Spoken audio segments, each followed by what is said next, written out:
Hello everyone and welcome back to my channel. If this is your first time here, my name is Courtney. I am a women's fiction author, sometimes actress, content creator, and lover of all things coffee. I am so excited about today's video because we are going to be talking about my favorite part of the indie publishing strategy, which is PR.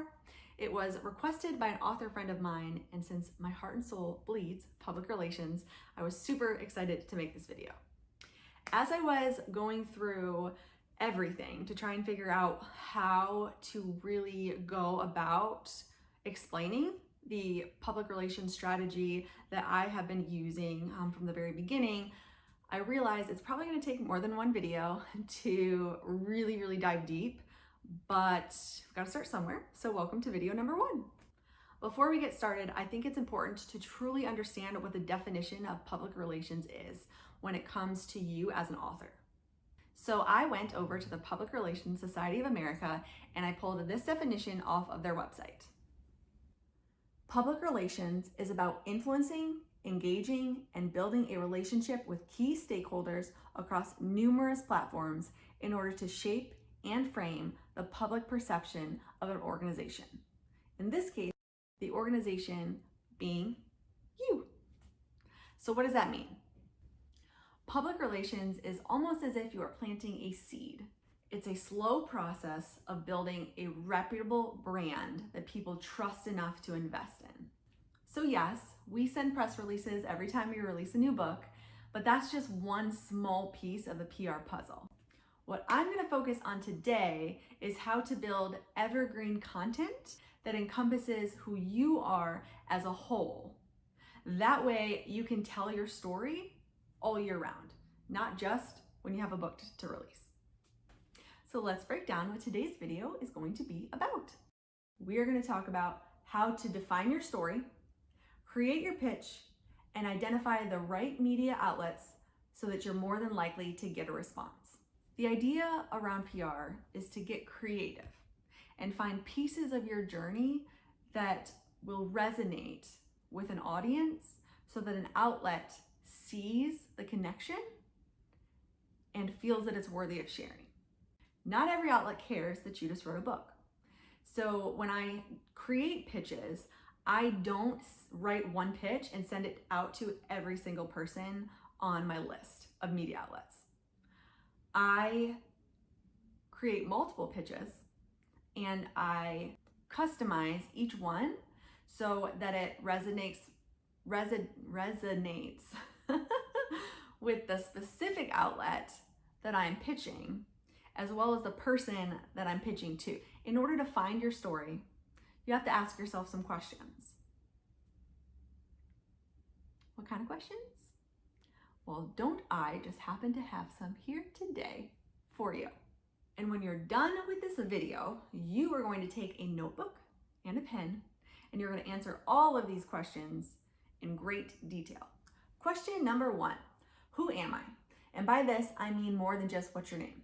Where are you from? Did you go to college? If so, where? What type of books do you write? Is there something or someone that influenced you to become a writer? Question 2, why does who you are matter and what value will it give the audience? What types of topics do my stories touch on? This is going to be really helpful when you start to categorize the outlets that you're going to be reaching out to. Is there baking in your stories? Is there travel? Is there loss? What is your character's career? Are there any landmarks or important towns that take place in your story? Is there a strong friendship, a relationship? Is it coming of age, second chance, starting over? Anything you can think of, write it down. How can your story inspire others? And this is where I think you have to be vulnerable.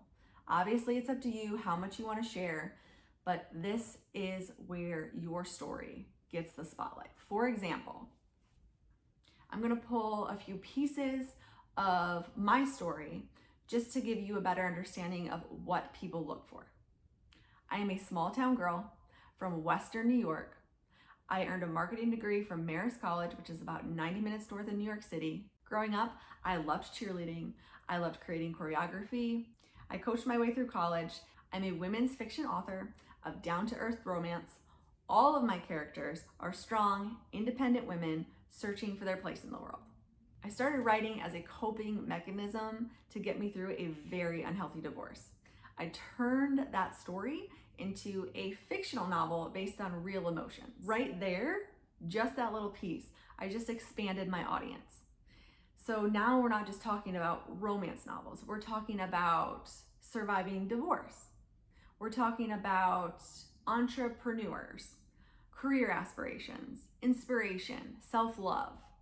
All of those are pitches that I can now put together to reach different outlets that don't just talk about romance novels. So again, when you turn off this video, get out your pen and your notebook and answer all of these questions to the fullest.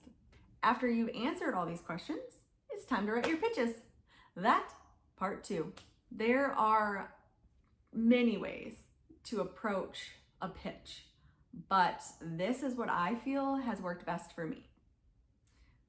The first part is to create a catchy, relatable, but not salesy subject line.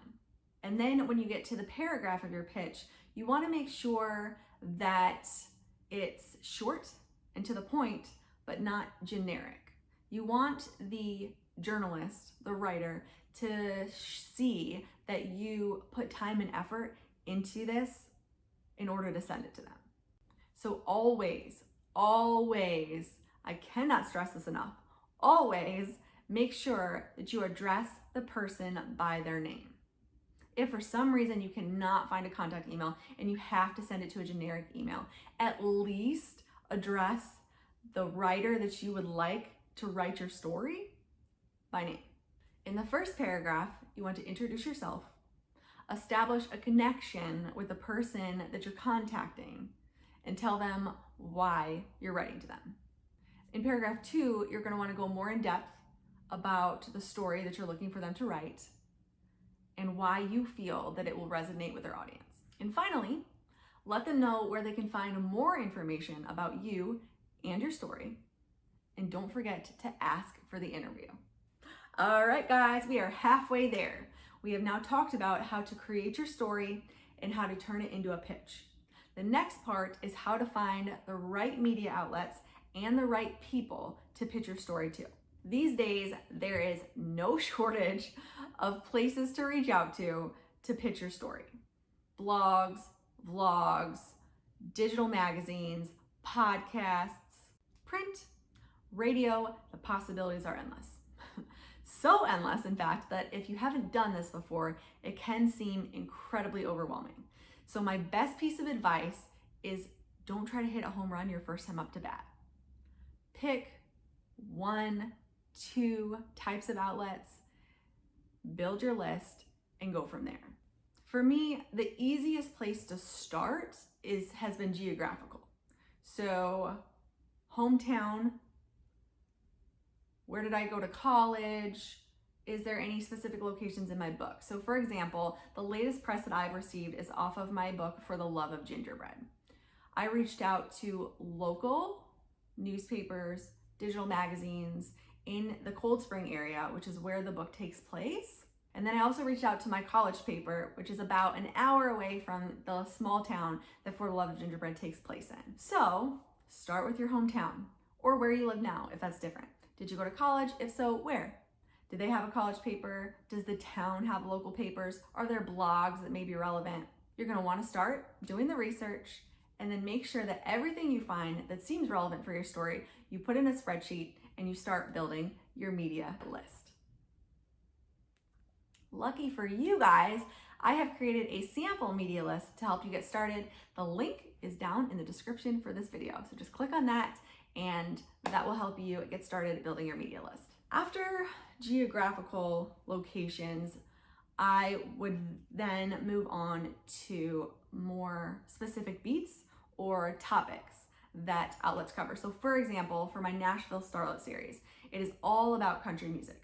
So I would reach out to digital magazines, blogs that cover specifically country music or Nashville.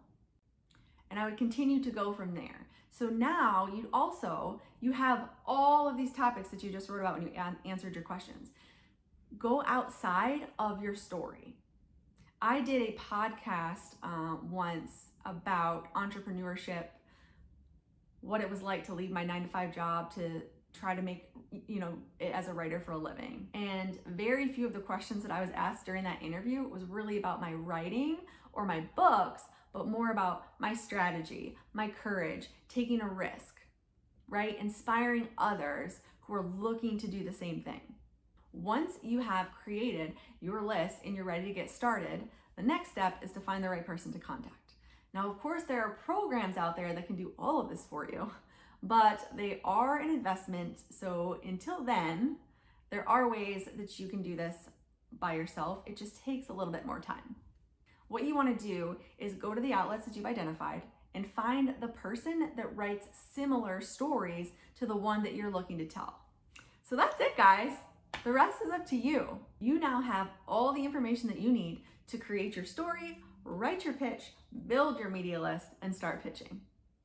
I really, really hope that you enjoyed this video. If you did, please remember to give it a thumbs up, and don't forget to subscribe so that you don't miss out on any more fun videos from me. I hope that you all have an awesome day and happy pitching. Bye.